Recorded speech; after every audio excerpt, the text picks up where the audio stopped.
out the window, and the trucks won't stop coming. I thought it was love you had, but it's not. This desperate, perverted need. I tried to hide from it, and then I tried to run from it, and now I'm gonna end it. Today you will do the following 3 things. You will sign this house over to your wife. You will transfer 75% of your funds to a bank account in her name, and you will leave for good.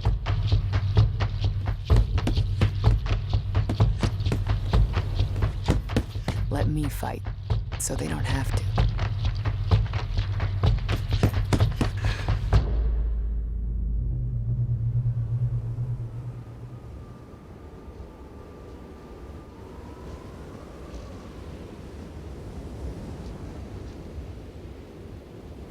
One of the reasons why I love genre films is because they can be inspired by issues that are difficult to face in real life.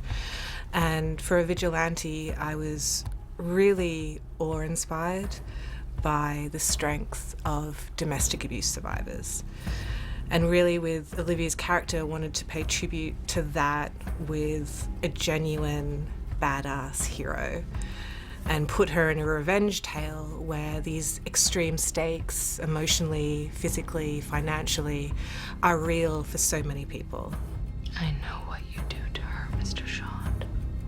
I found Sarah Daggar-Nickson's script really, really fascinating. This script held back so much so that you have several scenes where you don't know who Sadie is or what she's doing, and the mystery really grabbed me. Sadie is a heroic, normal person. Her heroic power is her sheer will. She saves people, but she is emotionally flawed and at times morally questionable. And I think all my favorite heroes have that quality because it's what makes them human, really. It's complex. I wouldn't say she's morally absolute. I think none of us are. She's flawed. There's something unhinged about her, and while it may be understandable because of what she's been through, she's still someone who's able to kill someone with her bare hands. She's someone who takes pleasure in seeing someone suffer because she feels they deserve it. And I think that's why it was interesting to play her, because I think if you're playing someone who's perfect in every way, it's not interesting to play or watch. Every graveyard is full of people that didn't make it. And you sit here alive and wasting. You have to fight back, even if it kills you. So research and learning about the real experience of domestic abuse was vital for Olivia and I. We were very honored to be able to speak to people working in the field to help domestic abuse victims, and also to long-term survivors. And I think then having counselors and survivors in the actual film was an incredibly powerful experience for all of us involved. I think it's probably one of the most important experiences for me in making this film, very much. And we reached up and we reached out and we got some help. And we grabbed that freedom and got out of there. The non-actors in the film were real domestic abuse survivors. One was a long-time survivor and counsellor who was my mentor for the film and Olivia's mentor as well. And she appears on camera briefly reading a book, but really her role was to sit with me and Olivia while we were filming scenes with survivors and make sure that everything felt respectful and authentic and safe. I called 911. That was the first time I ever called the cops on him.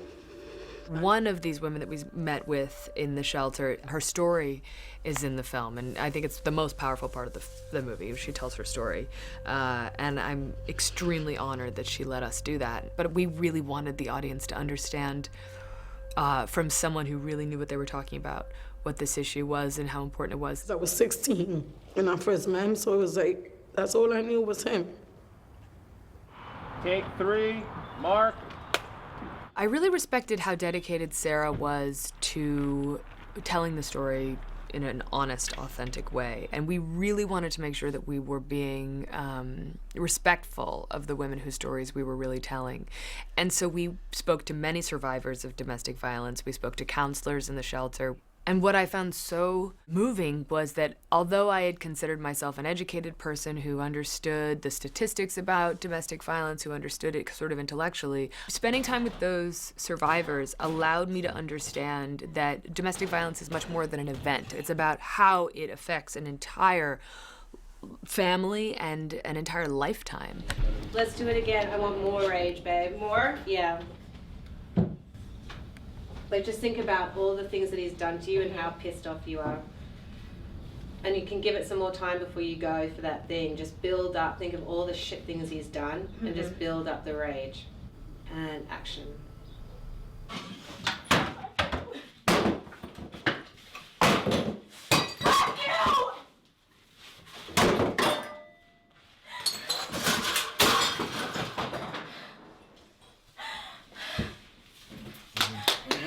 All right. That was badass. All right, guys.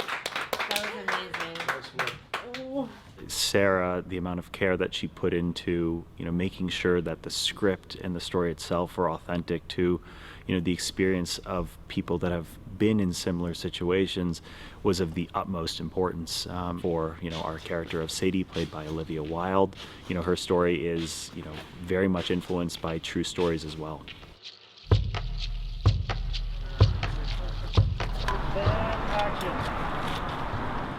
Olivia really wanted to inhabit the physicality of Sadie and spent 3 months training with a very nice but very deadly Krav Maga instructor. So she's real in that film. Those punches will hurt you. Action. I love stunt work. I get really enthusiastic about it, which is not to say I'm super strong or necessarily very good at them. I'm just really enthusiastic about them. And action. Give me energy. Come on. I was excited about the physical requirements of this because I knew it would push me into a space I'd never really attempted before. Working with Olivia has been great. I call her my violent protege. And try it. She basically is really easy to work with. She has really smart questions to ask. She's a great copycat. She'll see something and perform it as well as I hope she would. She takes great care in listening to details and notes, and she's not offended if I have some sort of input to provide her regardless of what may be happening at the moment. So she's been really great to work with. So do the release, Viper shot, and then go back to one Viper shot, go back to one Viper shot. The way that stunts ended up being incorporated into the storyline of this movie was that the female lead is basically relying on learning different self-defense action moves, so that she will not be a victim anymore. The type of moves that we incorporated were moves that were simple, yet effective, that a woman could use against an opponent. Jabbing at someone's eye, striking at the throat. Something simple, effective, straightforward, no nonsense. Don't do that again. For this, the challenge was I had literally just given birth, and I was eager to take on the challenge, but also very nervous about it because I am 90% ramen. I am a very weak person. So for me to get strong for a movie is like a real, it's my reverse Raging Bull. Jumping into Krav Maga after having a baby, and especially having a baby girl, felt really empowering because I thought I want to be able to defend myself. I want to teach my daughter to defend herself. The background of Krav Maga I found really fascinating. It was developed by the Israeli army when they had no weapons. So it came out of necessity, and it's really about using your wits. It is specifically for defending yourself in battle. It's not about being stronger. You can be far smaller and far weaker and still win the fight. It was also a shortcut into the mindset of the character because I'm very, very lucky. No one has ever physically threatened me in my life. That was until I walked into this Krav Maga training, and then every day got the shit kicked out of me. And I was like, okay, This is, like, I clearly am someone who doesn't understand the amount of strength one would have to fight back. It was challenging, but in a way, kind of thrilling. We're gonna kick off this liquid latex series with a crow's feet tutorial.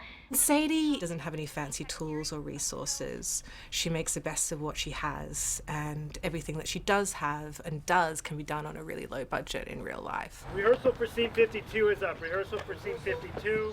Olivia, who plays Sadie, our lead, goes through many disguises in order not to be recognized by her clients and her husband. That was a challenge for our department, both hair and makeup, to find the fine line between hiding her character and not having it look theatrical.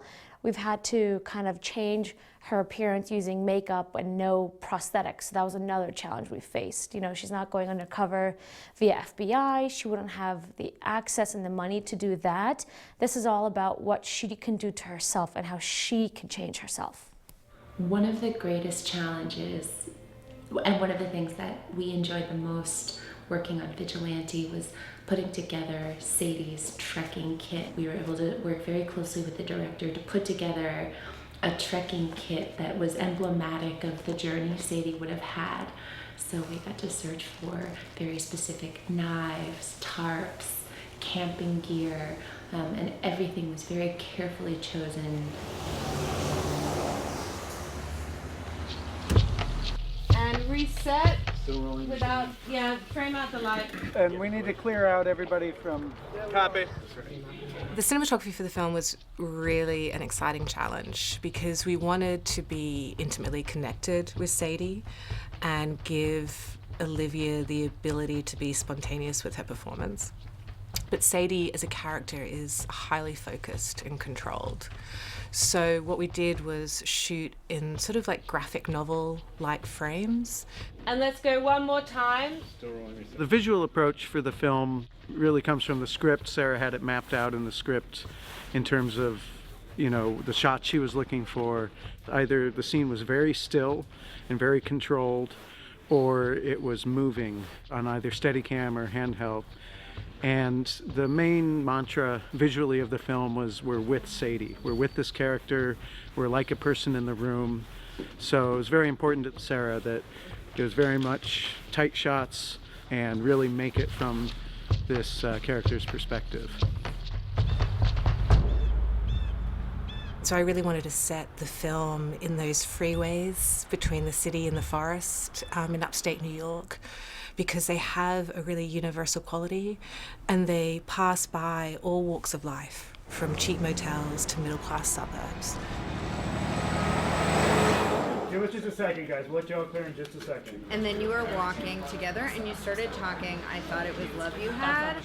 I love small films because of the intimacy. I love when there's no trailers for people to go and hide in. I love that everyone has to kind of stay in a huddle, and there develops a kind of a bond that doesn't exist on these large movies, because it really becomes about survival. It becomes about sacrifice. Everyone is working 2 or 3 jobs on set on a small movie, and there develops a respect that I think is very, very strong, and a sense of purpose. It allows the entire thing to feel like much more of an accomplishment. So anytime anyone seems like they're doing a great job on the screen, it's because everyone from the grips to the sound department to hair and makeup are really allowing them to feel safe. And then Morgan, move your eyes left when you come in, listening, and then straight ahead as you go. So today we're shooting the dramatic conclusion of the film. We're in this abandoned, falling apart lodge that's in the middle of the Adirondack Mountains. So we started out yesterday in these amazing exterior snow scenes. We had a huge blizzard right before shooting. So production got a nice sort of extra helping of drama for the conclusion of the film. We had the lead characters almost waist deep in snow. Sadie, the lead character, is trying to get away from her husband, and he's chasing her down through the snow, and they end up in this big lodge in this dramatic conclusion. So it's pretty cold up here, and you see it on camera. We're really in the elements with the characters, and I think that's all gonna, you know, come across on the screen, and it's all gonna really come together for a nice third act for the film. Action. You killed our boy. Everybody was working extraordinarily hard. I mean, not only did we have a small budget and a lot to shoot, but we were shooting in winter in upstate New York. Everybody was cold and everybody was tired, and it was difficult material. You know, it's not like we were shooting a fun, broad comedy, which makes those sub-zero temperatures and early call times a little easier. It was really challenging. And so I found the crew to be just extraordinary. They were pulling it off every day, and Sarah really had to just kind of keep reminding people how important the story was to her. So that communication was essential. So it was a very intimate director-actor relationship, which was necessary in order for us to kind of stay in line. And I think, you know, she put me through hell, and she knew she was putting me through hell, and I was exhausted and literally beaten up, and I would say to her, I can't do it again, I don't want to do it again, I'm done. And she would say, I need you to do it again, and I would just want to throw her in the snow. And it was a really difficult thing to pull off. It was a fascinating experience from reading that script and meeting Sarah and knowing she was launching into this new experience for her as a new director, and then seeing that through post-production was fascinating. Making a movie is so difficult. It's a miracle any movie ever gets made. 3, 2, 1, action. Domestic abuse is extremely pervasive in our society. It's something that affects pretty much every socioeconomic group you can think of, and the need to talk about it openly and create conversation is incredibly vital to help create change. Action. I hope that people watch this film and they feel differently about these victims who we hear about, but we assume are somehow complicit in this violence. Like most issues, if we just took a little bit more time to look to our left and right on the subway and help people out or allow people to feel seen, at the very least, I hope this film inspires somebody out there who might be in one of these dangerous situations to know that they're not alone, that they can find a community of people to help them understand the way out, and that this is not the definition of who they are. They're worth much more than this.